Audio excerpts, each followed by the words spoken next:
Assalamualaikum warahmatullahi wabarakatuh. Saya Abdul Ghafur. Saya dari Universitas PGRI Jember, Fakultas Sains dan Teknologi. Program Studi Statistika, NIM saya 211L10019. Di kesempatan kali ini saya akan menjelaskan pemetaan dan penjaringan terhadap kelompok-kelompok ketidaksetaraan gender, disabilitas, dan inklusi sosial. Ketidaksetaraan, mungkin dari teman-teman banyak yang tidak mengetahui apa itu ketidaksetaraan. Ketidaksetaraan adalah suatu kondisi, kelompok, atau individu yang diperlakukan berbeda dan dipinggirkan di masyarakat. Yang pertama, ketidaksetaraan gender. Gender memiliki arti bahwa menunjukkan adanya peran atau atribut sifat, sikap, dan perilaku yang tumbuh dan berkembang dalam masyarakat. Bisa diartikan bahwa gender ini adalah jenis kelamin yang berbeda antara laki-laki dan perempuan. Bisa dikatakan bahwa laki-laki dan perempuan memiliki sikap dan perilaku masing-masing dan berbeda. Ada berbagai kasus atau tindakan yang tidak setara atau perbedaan antara laki-laki dan perempuan. Mungkin di Indonesia masih banyak yang terjadi. Di antaranya atau mungkin salah satu contoh yang bisa saya katakan pada masa lampau, tepatnya pada masa penjajahan, di zaman Raden Ajeng Kartini, itu terjadi suatu ketidaksetaraan terhadap wanita. Bisa dikatakan bahwa wanita pada saat itu sangat mengalami diskriminasi terhadap lingkungannya. Misal bahwa di masa itu wanita tidak diperbolehkan untuk mengenyam pendidikan yang tinggi karena alasan bahwa wanita akan ketika menikah mereka akan di rumah dan mungkin ilmu itu tidak berguna. Pada saat itu ada upaya-upaya atau pemberontakan yang dilakukan oleh Raden Ajeng Kartini sebagai bentuk bahwa wanita maupun laki-laki berhak mendapatkan kesetaraan di masyarakat, terutama tentang pendidikan. Dan beliau memperjuangkan hak-hak wanita pada saat itu agar perempuan bisa setara dengan laki-laki. Upaya yang pernah saya baca atau upaya yang pernah dilakukan oleh Raden Ajeng Kartini adalah mendirikan sebuah sekolah wanita, yang dimana pada saat itu wanita sangat sulit untuk bersekolah karena adanya perlakuan diskriminasi oleh penjajah atau petinggi-petinggi di Indonesia pada saat itu. Kemudian ada laki-laki yang bekerja di tempat yang mungkin dikerjakan oleh wanita, atau bisa dikatakan ketidaksetaraan di lapangan pekerjaan. Sebagai contoh saya ambil di sebuah salon terdapat sebuah laki-laki yang bekerja di sana. Namun banyak sekali yang mengatakan bahwa laki-laki tersebut adalah tidak cocok dan mungkin menghina dia karena dia bekerja di salon tersebut. Tapi ini adalah sebuah pemikiran yang salah bahwa entah laki-laki atau perempuan bisa saja mendapatkan pekerjaan yang sama, entah itu di salon atau di pendidikan atau sebagai guru anak-anak atau bahkan bisa menjadi seorang pemimpin, entah di suatu kecamatan, di kabupaten, atau bahkan di provinsi. Atau mungkin yang bisa kita pelajari waktu kita masih sekolah dasar adalah pemimpin yang dipimpin oleh wanita. Dari kesetaraan gender bisa kita simpulkan bahwa masih sangat rentan dan terjadi ketidaksetaraan terhadap laki-laki dan perempuan di Indonesia. Apa saja upaya yang bisa kita lakukan untuk menanggulangi hal tersebut? Mungkin yang bisa saya katakan adalah dengan upaya pemerintah untuk bersosialisasi terhadap masyarakat menengah atau menengah ke atas atau menengah ke bawah. Mungkin dengan cara datang ke setiap rumah atau acara televisi atau sosial media atau sosialisasi terhadap siswa-siswa atau siswi-siswi di sekolah-sekolah. Itu merupakan upaya yang mungkin efektif bagi pemerintah untuk menanggulangi ketidaksetaraan gender di Indonesia. Dan itu adalah hal yang bagus dan mungkin upaya yang tepat jika dilakukan, melihat bahwa saat ini atau pengalaman pribadi saya yang mengalami sendiri bahwa laki-laki dan perempuan memang masih ada yang mengalami perbedaan dan perlakuan yang tidak adil. Yang kedua adalah disabilitas, ketidaksetaraan disabilitas. Disabilitas merupakan orang yang mengalami keterbatasan fisik, intelektual, mental dalam jangka waktu yang lama, yang dalam berinteraksi terhadap lingkungan mereka sangat kesusahan. Itulah yang disebut dengan disabilitas. Ada banyak macam atau ragam disabilitas yang ada di Indonesia atau mungkin di luar negeri. Yang pertama, disabilitas fisik. Disabilitas fisik ini adalah sebuah gangguan pada fisik anak atau pria dewasa atau wanita dewasa yang terjadi pada fisik mereka yang tidak sempurna. Contoh adalah polio. Polio adalah sebuah virus yang menyebabkan kelumpuhan. Jadi bisa dikatakan bahwa polio adalah sebuah penyakit yang menyebabkan disabilitas fisik. Contoh yang kedua adalah amputasi atau hilang dan terputusnya bagian anggota tubuh semisal jari, lengan atau bagian kaki. Hal ini tentu sangat terjadi di lingkungan kita, bahwa mereka yang kekurangan atau mungkin anggota tubuhnya tidak sempurna mengalami yang namanya diskriminasi terhadap masyarakat, entah itu di pekerjaan atau di pendidikan. Itu sangat sering terjadi.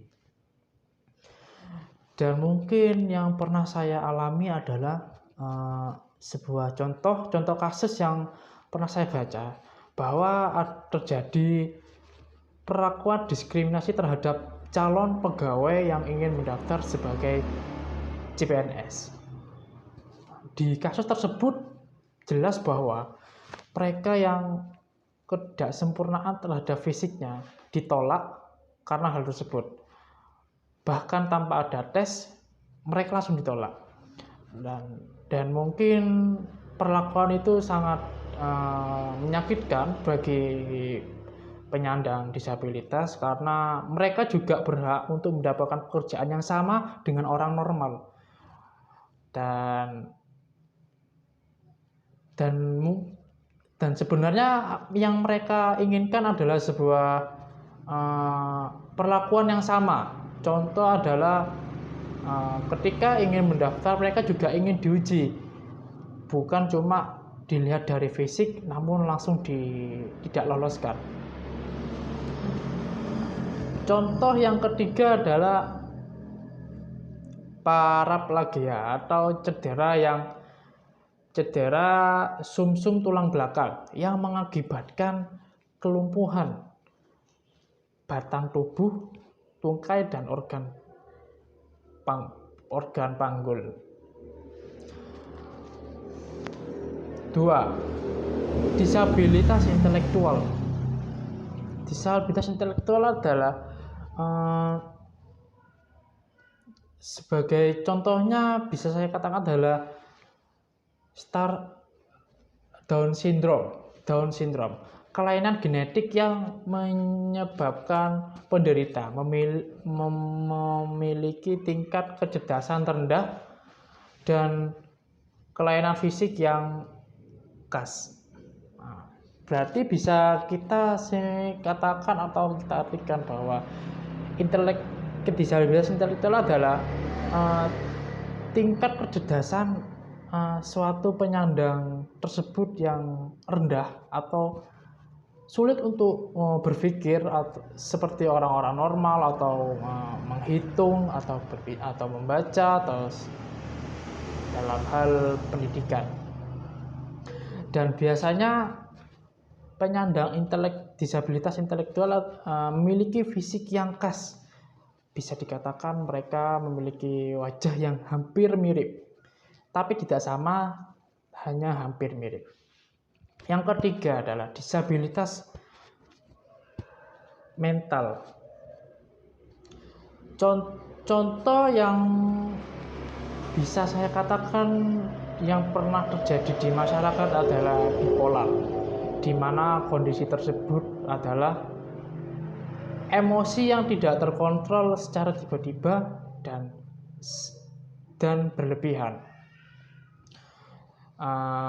atau suasana hati yang rentan merasa tersakiti. Yang keempat adalah sensorik. Sensorik adalah penyandang disabilitas sensorik.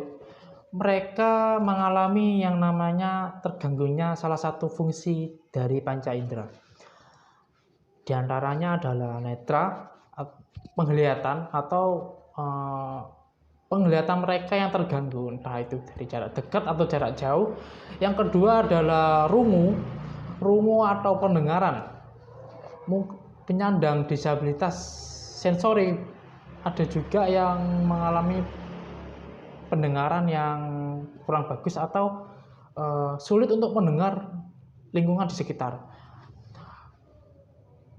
Mungkin pengalaman yang pernah saya alami adalah ketika saya memiliki saudara penyandang disabilitas sensorik yang dia mengalami tunarungu, dia menggunakan alat untuk membantu pendengaran.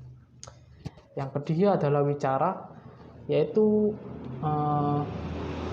gangguan disabilitas sensorik berbicara atau sulit untuk berbicara atau bisa kita lihat atau bisa kita pahami dengan kata-kata mungkin sulit untuk berbicara. Yang ketiga, ketidaksetaraan inklusi sosial.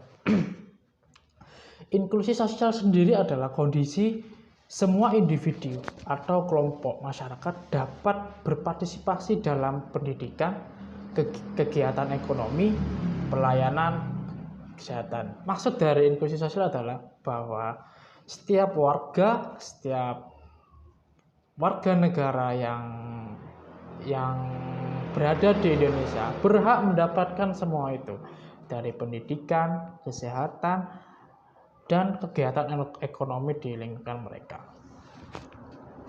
Pada pembahasan yang ketiga, ketidaksetaraan inklusi sosial, bahwa masih sangat rentan atau masih terjadi bahwa di lingkungan masyarakat terdapat beberapa kelompok-kelompok yang mendapatkan perlakuan diskriminasi terhadap pendidikan, kegiatan ekonomi, atau pelayanan kesehatan. Mungkin bisa saya ambil contoh di pendidikan.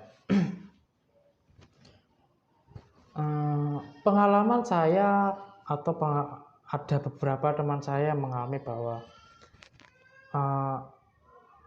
mereka yang lulus dari sekolah swasta sangat sulit diterima di sekolah negeri. Dalam artian hal ini sangat-sangat menyakitkan bagi mereka yang lulus dari sekolah swasta. Dan beberapa kasus yang pernah saya lihat atau pernah saya dengar, ada siswa yang lulus dari SMP swasta kemudian untuk ingin melanjutkan ke SMA negeri, mereka mendapatkan perlakuan yang kurang mengenakan. Di antaranya adalah formulir pendaftaran mereka yang tidak diterima, atau mungkin formulir pendaftaran mereka yang dibuang. Dan ini sangat menyakitkan bagi mereka yang memiliki keinginan sekolah yang bagus. Mungkin ada ketidaksetaraan di kegiatan ekonomi. Bisa saya ambil contoh adalah perlakuan terhadap masyarakat menengah ke bawah, atau bisa dikenal miskin, atau dengan perlakuan terhadap masyarakat menengah ke atas. Banyak sekali para pejabat atau pemerintah yang melakukan perlakuan tidak adil terhadap dua kelompok ini. Dan mungkin sering terjadi adalah tidak dihargainya mereka yang termasuk kelompok menengah ke bawah. Dan juga